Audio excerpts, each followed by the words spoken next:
Perhaps we need some outside universal threat to make us recognize this common bound. I occasionally think how quickly our differences worldwide would vanish if we were facing an alien threat from outside this world. In 1994, a French-Canadian journalist called Serge Monast published a book documenting his investigation into suspicious NASA procedures. Monast said he'd discovered the Space Administration's corrupt motivations to establish a new and sophisticated method of public control, using technological manipulation. Then, in 1996, Monast mysteriously died of a heart attack, leaving his story half-finished. What fatal secrets had Monast discovered? Not many copies of Monast's book remain, but from the handful that are still in circulation, theorists have pieced together a disturbing story about global manipulation by NASA, with religion at its core.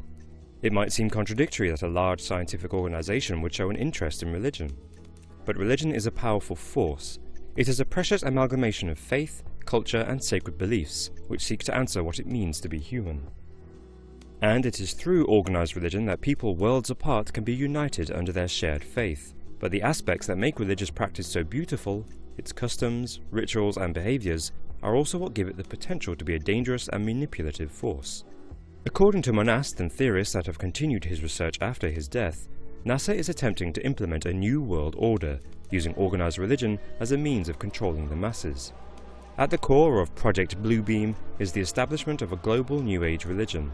Once this is achieved, NASA will be in a position to enforce a worldwide dictatorship.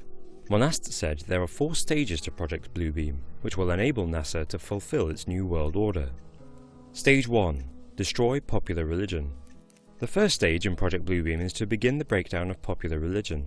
NASA plans to invalidate existing religious artifacts by uncovering new archaeological findings, which will discredit current popular religious beliefs. Stage 2. Space Show.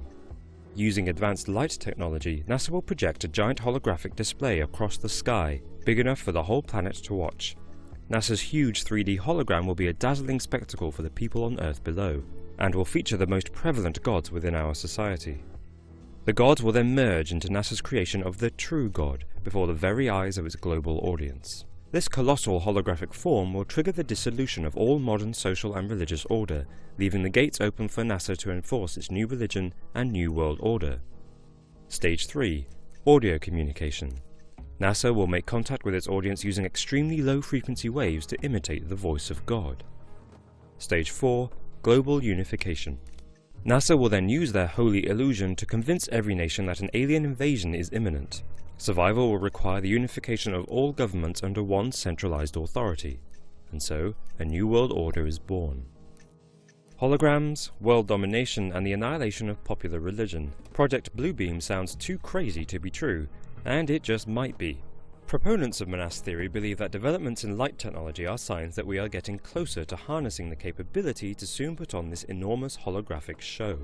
But the lunacy of Monast's idea hasn't escaped critics, who have noted the similarity of Project Bluebeam to the plots of several Star Trek episodes. Yet Monast's theory may have an ounce of truth to it.